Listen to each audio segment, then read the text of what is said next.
ইমরান খানের মুক্তির দাবিতে রক্তাক্ত রণক্ষেত্র পাকিস্তান, দফায় দফায় সংঘর্ষ, পুলিশের গুলি, নিহত 6। চীন, কানাডা ও মেক্সিকোর উপর নতুন শুল্ক আরোপের হুমকি ডোনাল্ড ট্রাম্পের, কেউ জয়ী হবে না বলছে চীন। তিব্বতের উপর দিয়ে কোনো বিমান চলে না কেন, কি আছে এই অঞ্চলে, রহস্য কি? আসসালামু আলাইকুম, দেখছিলেন Bangla vision world news headline. পাকিস্তানের সাবেক প্রধানমন্ত্রী ও পিটিআই নেতা ইমরান খানের মুক্তির দাবিতে চলমান ক্ষোভ বিক্ষোভ রক্তাক্ত সহিংসতায় রূপ নিয়েছে।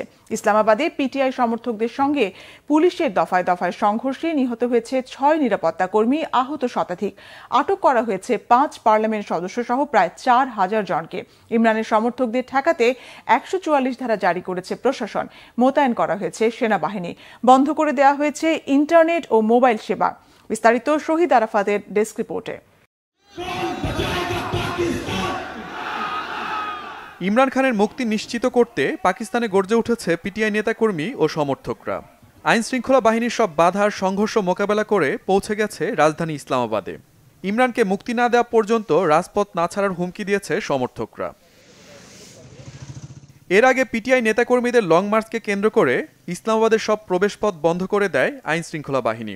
জারি করা হয় 144 ধারা, নিষিদ্ধ করা হয় সব ধরনের সভা সমাবেশ ও জমায়েত, এমনকি মোবাইল ও ইন্টারনেট পরিষেবা বন্ধ করে দেয় সরকার। নানা বাধা মোকাবেলা করে সোমবার রাজধানী ইসলামাবাদে পৌঁছে যায় পিটিআই নেতাকর্মীদের গাড়িবহর। এ সময় আইন শৃঙ্খলা রক্ষাকারী বাহিনীর সঙ্গে দফায় দফায় তাদের সংঘর্ষ হয়। সংঘর্ষে পুলিশসহ বহু সমর্থক হতাহত হয়েছে। বিক্ষোভ ঠেকাতে এখন পর্যন্ত 4000-এর বেশি নেতাকর্মীকে গ্রেপ্তার করেছে পুলিশ। সরকার সহিংসতার পথ ধরেছে বলে অভিযোগ ইমরান খানের দলের। আমরা বিক্ষোভে অংশ নিতে অনেক পথ পাড়ি দিয়েছি। এখানে পুলিশ আমাদের লক্ষ্য করে কাঁদানে গ্যাস ও লাঠিচার্জ করেছে, কিন্তু আমরা ইমরানের মুক্তি ছাড়া রাজপথ ছাড়ব না। আন্দোলনে সফল হবই।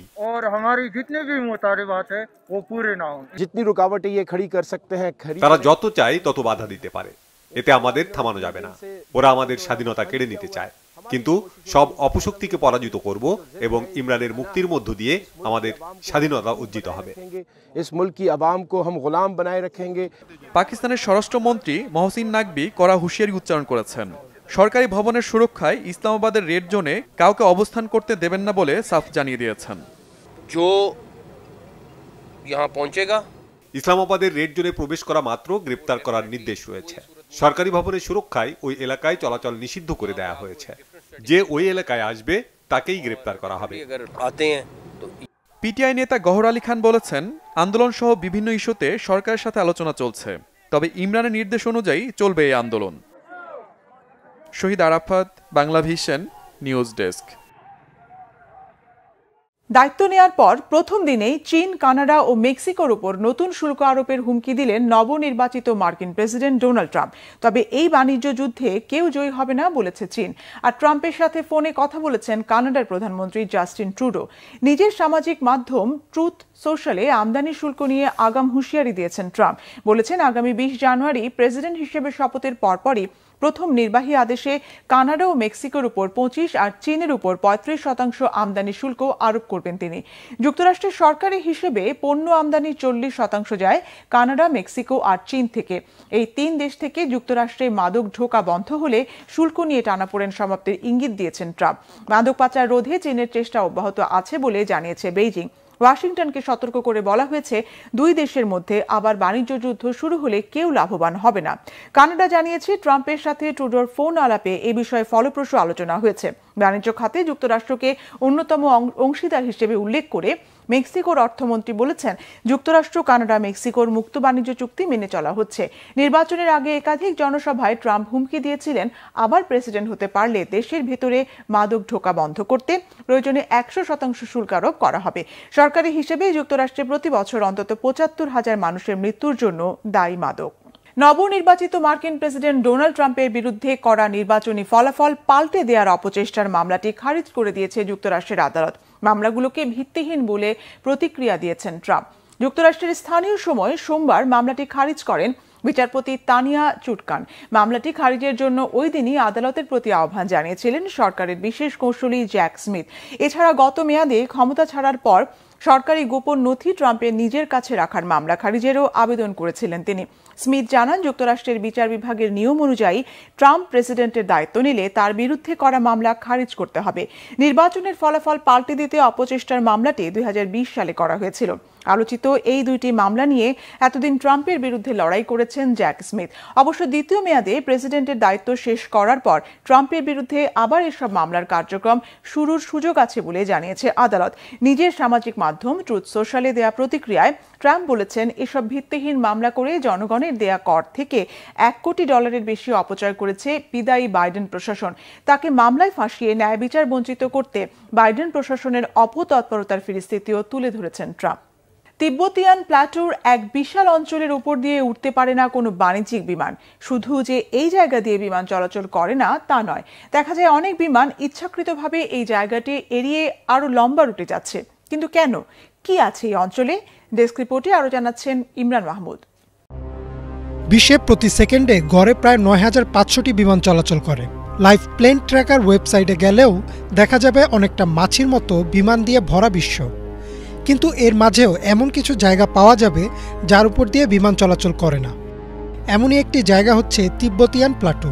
শুধু যে এই জায়গা দিয়ে বিমান চলাচল করে না তা নয়, দেখা যায় অনেক বিমান ইচ্ছাকৃতভাবে এই জায়গাটা এড়িয়ে আরও লম্বা রুটে যাচ্ছে। কিন্তু কেন, কি আছে এই অঞ্চলে? তিব্বতিয়ান প্লাটোর আয়তন প্রায় 25 লাখ বর্গ কিলোমিটার। ভৌগোলিকভাবে এই অঞ্চলটা বাণিজ্যিক বিমানের জন্য খুবই গুরুত্বপূর্ণ, কারণ চায়নার সাথে ইউরোপ বা মধ্যপ্রাচ্যের বিমান যোগাযোগের জন্য এই পথটি একটি শর্টকাট, যা সময়, অর্থ আর জ্বালানি বাঁচায়। কিন্তু তবুও এই অঞ্চলের উপর দিয়ে কোনো বাণিজ্যিক ফ্লাইট চলাচল করে না। এই ঘটনার বেশ কিছু কারণ রয়েছে, যার মাঝে প্রথমটি হলো উচ্চতা। তিব্বতিয়ান প্লাটো একটি পর্বতময় অঞ্চল। উঁচু উঁচু পর্বত থাকায় এই অঞ্চলের উপর দিয়ে যাওয়ার সময় একটি বিমানকে অন্তত 14,000 ফুট উঁচুতে থাকতে হবে, আর বাণিজ্যিক ফ্লাইটের উচ্চতা থাকে 35,000 ফুট। তাহলে তো কোনো সমস্যা হওয়ার কথা না। সাধারণ পরিস্থিতিতে আসলেও সমস্যা হওয়ার কথা না। কিন্তু যদি বিমানে টার্বুলেন্স দেখা দেয়, যেমন কেবিনে বায়ুচাপ কমে যাওয়া বা ইঞ্জিনে কোনো সমস্যা, তখন হতে পারে ভয়াবহ বিপদ। এমনিতে কেবিনে চাপ কমে গেলে সেটি কোনো বড় সমস্যা না। সেক্ষেত্রে বিমানের অক্সিজেন মাস্ক রয়েছে এবং এই অক্সিজেন দিয়ে অন্তত 20 মিনিট থাকা সম্ভব। তবে এই সময়ের মাঝে বিমানকে 35,000 ফুট থেকে নামিয়ে নিয়ে আসতে হবে 10,000 ফুটে, তাহলে চাপ স্বাভাবিক হয়ে যাবে। কিন্তু তিব্বতিয়ান প্লাটোতে, যেখানে ন্যূনতম উড্ডয়ন উচ্চতাই 14,000 ফুট, এটা কোনোভাবেই সম্ভব না। তাই ইমার্জেন্সি পরিস্থিতিতে দুর্ঘটনা এড়াতে এড়িয়ে চলা হয় এই অঞ্চল। শুধুমাত্র উচ্চতা যে একমাত্র সমস্যা তা নয়, এই অঞ্চলের বাতাসও খুব অদ্ভুত আচরণ করে। বাতাস উঁচু পর্বতের সাথে ধাক্কা লেগে উপরের দিকে উঠে যায়, ফলে বিমানগুলো এক অদ্ভুত টার্বুলেন্সের মধ্যে পড়ে। কারণ বিমান চলে সম্পূর্ণ বাতাসের উপর ভর করে। এই ক্ষেত্রে বাতাস উপরের দিকে উঠে যায়, ফলে বিমানগুলো ব্যালেন্স হারিয়ে অনেকটা নিয়ন্ত্রণের বাইরে চলে যেতে পারে। এছাড়াও আরেকটি সমস্যা হচ্ছে অতিরিক্ত ঠান্ডায় বিমানের জ্বালানি জমে যাওয়া। তিব্বতিয়ান প্লাটোর এই অঞ্চলের তাপমাত্রা অনেক কম, -40 ডিগ্রি সেলসিয়াসেরও নিচে। আর তাপমাত্রা -40 ডিগ্রির নিচে নামলে জমে যেতে থাকে বিমানের জ্বালানি। তবে অল্প সময়ের ফ্লাইটের ক্ষেত্রে এটা খুব একটা গুরুতর সমস্যা না, কিন্তু 6 ঘন্টার বেশি সময়ের ফ্লাইটের জন্য এটি একটি মারাত্মক সমস্যায় রূপ নিতে পারে। কোনো অলৌকিক বা অতিপ্রাকৃত ঘটনা নয়, বরং ভৌগোলিক কিছু কারণে এই অঞ্চলের উপর দিয়ে চলাচল করে না কোনো বাণিজ্যিক বিমান। শুধু তিব্বতিয়ান প্লাটোই না, বিশ্বের আরও কিছু অঞ্চলের উপর দিয়ে বিমান চলাচল করে না। এমন প্রতিটা স্থানের পেছনেই রয়েছে কিছু ব্যাখ্যা। ইমরান মাহমুদ, বাংলা ভিশন। বর্তমান সময়ে যে কোনো দেশের সামরিক বাহিনীর জন্য অবিচ্ছেদ্য একটি অংশ সাঁজোয়া যুদ্ধযান ট্যাঙ্ক। প্রায় 100 বছর আগে ব্রিটিশদের হাত ধরে প্রথমবারের মতো যুদ্ধের ময়দানে নেমেছিল এই লৌহ দানব। তারপর নানা ধাপ পেরিয়ে নিজের সামর্থ্যের প্রমাণ দিয়ে আধুনিক সমরযানের তালিকায় নিজের শ্রেষ্ঠত্ব ধরে রেখেছে ট্যাঙ্ক। যুদ্ধক্ষেত্রে ইস্পাতের চলমান দুর্গ নিয়ে হাফিজুল ইসলামের ডেস্ক রিপোর্ট। যুদ্ধের ময়দানে সবকিছু ভেঙে চড়ে চলে এক ধরনের সামরিক যান। লোহার চেইনের উপর ভর করে চলা ইস্পাতের এই দানবদের প্রথম দেখা যায় প্রায় 100 বছর আগে। প্রথম বিশ্বযুদ্ধে এটি ব্যবহার করে ব্রিটিশরা। সেই থেকেই স্থল অভিযানে অদম্য শক্তির প্রমাণ দিয়ে চলেছে এসব যুদ্ধযান। লোহার তৈরি চলমান দুর্গের মতো এই বাহনগুলোকে আমরা চিনি ট্যাঙ্ক নামে। শত্রুদের টার্গেট করে হামলার পাশাপাশি দ্রুত নিজের স্থান পরিবর্তন করতে পারে আধুনিক সব ধরনের ট্যাঙ্ক। ট্যাঙ্কের ধারণা বাস্তবায়িত হয় প্রথম বিশ্বযুদ্ধের সময়ে। ১৯১৬ সালে যুদ্ধক্ষেত্রে উপস্থিত হওয়া ট্যাঙ্ক মার্ক 1 ছিল সেই সময়ের একটি দুর্দান্ত আবিষ্কার। শত্রুদের প্রতিরক্ষা ভেদ করার জন্য ডিজাইন করা যুদ্ধযানটি বদলে দিয়েছিল ইতিহাস। ছোট কামানের ট্যাঙ্ক থেকে শুরু করে বর্তমান সময়ের আধুনিক অ্যাব্রামস M1 এর মতো শক্তিশালী ট্যাঙ্ক। সময়ের সাথে সাথে যে কোনো সেনাবাহিনীর জন্য এটি হয়ে উঠেছে অবিচ্ছেদ্য এক অংশ। ট্যাঙ্কগুলোর শক্তির মূল উৎস তাদের ইঞ্জিন এবং সুরক্ষা ব্যবস্থা। যুদ্ধযানটির উপরিভাগে থাকা মোটা বর্মের মতো আর্মার প্লেট শত্রুদের গোলা সহ্য করতে সক্ষম। ভেতরে আছে আধুনিক মানের কমান্ড সিস্টেম, যার সাহায্যে ট্যাঙ্ক চালক ও ক্রুরা এই জীবন্ত দুর্গকে চালিয়ে নিতে পারে যে কোনো কঠিন পরিস্থিতিতে। একটি আধুনিক ট্যাঙ্কে সচল রাখে শক্তিশালী ডিজেল বা গ্যাস টারবাইন ইঞ্জিন। প্রধান অস্ত্র হিসাবে এতে থাকে মূল কামানসহ একাধিক মেশিন গান। আকার এবং ক্ষমতার দিক থেকে ট্যাঙ্ক বিভিন্ন ধরনের হয়ে থাকে। ছোট ও দ্রুতগামী স্কাউট ট্যাঙ্ক থেকে শুরু করে বৃহৎ সাইজের ভারী আক্রমণকারী ট্যাঙ্ক। রেকি মিশন, আক্রমণ এবং প্রতিরক্ষা ইত্যাদি লক্ষ্যের উপর ভিত্তি করেও তৈরি করা হয়ে থাকে বিশেষ ধরনের সমরযান। নকশা ও উৎপাদনের পর সামরিক বাহিনীতে অন্তর্ভুক্ত হওয়া যুদ্ধযানগুলোর জীবনকাল হয় ২০ থেকে ৩০ বছরের। কার্যক্ষমতা শেষ হলে পরিত্যক্ত করে দেয়া হয় এসব আধুনিক যুদ্ধযান। বর্তমান শতাব্দীতে একটি সামরিক বাহিনী ট্যাঙ্ক ছাড়া অসম্পূর্ণ। আরব ইসরায়েল যুদ্ধ থেকে শুরু করে আমেরিকার মধ্যপ্রাচ্যে সামরিক অভিযান, সব ক্ষেত্রেই ট্যাঙ্ক ছিল গুরুত্বপূর্ণ হাতিয়ার। গাজা ও লেবানন আগ্রাসনে ট্যাঙ্কের উপর নির্ভর করে ইসরায়েলের সামরিক বাহিনী। ইউক্রেন রাশিয়ার যুদ্ধক্ষেত্রেও ব্যাপক হারে দেখা যায় ট্যাঙ্কের ব্যবহার। ভবিষ্যতে আরও আধুনিক হলেও যুদ্ধক্ষেত্রে ধ্বংসের দূত হয়েই টিকে থাকবে লৌহদানব ট্যাঙ্ক। হাফিজুল ইসলাম, বাংলা ভিশন। রাশিয়া থেকে পারমাণবিক জ্বালানি আমদানি লক্ষণীয় মাত্রায় বাড়াচ্ছে চীন। রাশিয়ার রাষ্ট্রীয় সংবাদ মাধ্যম RIA নভোস্তি জানিয়েছে, আগের বছরের তুলনায় চলতি বছর চীন রাশিয়া থেকে ৩ গুণ বেশি ইউরেনিয়াম আমদানি করেছে। শুধু তাই নয়, এবছর রাশিয়া থেকে পরমাণু জ্বালানি আমদানির শীর্ষে আছে বেইজিং, এরপরই আছে উত্তর কোরিয়া। বিশ্বব্যাপী পরমাণু যুদ্ধ শুরু হওয়ার ব্যাপারে যে উদ্বেগ উৎকণ্ঠা কাজ করছে, তারই মাঝে চীন ও উত্তর কোরিয়ার এই কর্মকাণ্ড ঘিরে চলছে নানান জল্পনা। হিজল জোবাইরের ডেস্ক রিপোর্টে বিস্তারিত। ইউক্রেন যুদ্ধ ঘিরে যুক্তরাষ্ট্র ও তার মিত্রদের সাথে পরমাণু যুদ্ধে জড়িয়ে পড়তে পারে রাশিয়া। এর মধ্য দিয়ে শুরু হতে পারে তৃতীয় বিশ্বযুদ্ধ। অন্যদিকে পশ্চিমাদের বুড়ো আঙুল দেখিয়ে নিজেদের পরমাণু কার্যক্রম বিস্তৃত করার ঘোষণা দিয়েছে ইরান। এ যাত্রায় তারা পারমাণবিক অস্ত্র বানানোর পথে হাঁটতে পারে, এমনটাই আশঙ্কা অনেকের। এরই মাঝে চীন রাশিয়া থেকে পারমাণবিক জ্বালানির আমদানি ব্যাপক মাত্রায় বাড়াচ্ছে বলে খবর আসছে। সার্বিক প্রেক্ষাপটে এটিকে চরম উদ্বেগজনক হিসেবে দেখছে আন্তর্জাতিক মহল। যুক্তরাষ্ট্র ও ইউরোপীয় দেশগুলোর বিরুদ্ধে চীন, রাশিয়া ও ইরান অক্ষ ক্রমশ আরও কঠোর অবস্থানে যাচ্ছে। কাস্টমসের পরিসংখ্যানের বরাত দিয়ে রুশ গণমাধ্যম RIA নভোস্তির এক প্রতিবেদনে বলা হয়েছে, চলতি বছরের প্রথম ১০ মাসে গত বছরের একই সময়ের তুলনায় রাশিয়া থেকে ৩.২ গুণ বেশি পরিমাণ ইউরেনিয়াম কিনেছে চীন। এর আর্থিক মূল্য ৮৪৯ মিলিয়ন মার্কিন ডলার। সেপ্টেম্বরের তুলনায় অক্টোবরে রাশিয়া থেকে দ্বিগুণ পরিমাণ ইউরেনিয়াম আমদানি করেছে চীন, যার আর্থিক মূল্য ২১৬ মিলিয়ন ডলার।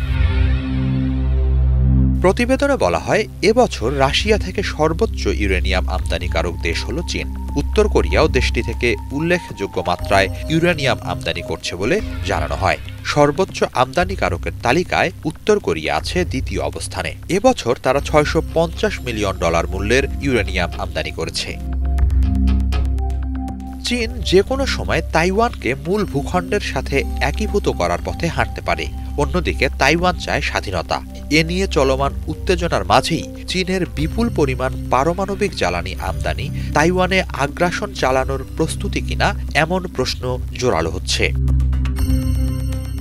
রাশিয়ার রাষ্ট্রীয় সংবাদ মাধ্যম RT নিউজ জানিয়েছে 2022 সালে ইউক্রেন যুদ্ধ শুরু হওয়ার আগে রাশিয়া থেকে সবচেয়ে বেশি ইউরেনিয়াম আমদানি করত যুক্তরাষ্ট্র। যুক্তরাষ্ট্রের পারমাণবিক চুল্লিগুলোতে ব্যবহৃত 1/4 ইউরেনিয়ামের যোগানদাতাই ছিল রাশিয়া। কিন্তু ইউক্রেন যুদ্ধের প্রেক্ষাপটে রাশিয়া থেকে কম পরিশোধিত ইউরেনিয়াম আমদানি নিষিদ্ধ করে ওয়াশিংটন। তবে বিকল্প উৎস না পেলে জাতীয় স্বার্থের প্রশ্নে 2028 সাল পর্যন্ত জ্বালানি ডিপার্টমেন্টকে আমদানির ব্যাপারে কিছুটা ছাড় দেওয়ার ক্ষমতা অর্পণ করা হয়। তবে এরই মাঝে গত সপ্তাহে যুক্তরাষ্ট্রে সব ধরনের পরিশোধিত ইউরেনিয়াম রপ্তানি নিষিদ্ধের ঘোষণা দিয়েছে রাশিয়া। এই পদক্ষেপকে যুক্তরাষ্ট্রের দ্বিমুখী ও স্বার্থসন্ধানী অবস্থানের প্রতিক্রিয়া বলে উল্লেখ করেছে তারা। বিশ্ববাজারে মোট চাহিদার 40% পারমাণবিক জ্বালানি যোগান দেয়া রাশিয়ার এই পদক্ষেপ যুক্তরাষ্ট্রের পারমাণবিক জ্বালানি খাতে ঘাটতি তৈরি করবে বলে আশঙ্কা দেখা দিয়েছে। হিজল জোবায়ের, বাংলা ভিশন। এই ছিল আজকের মতো, সাথে থাকায় ধন্যবাদ।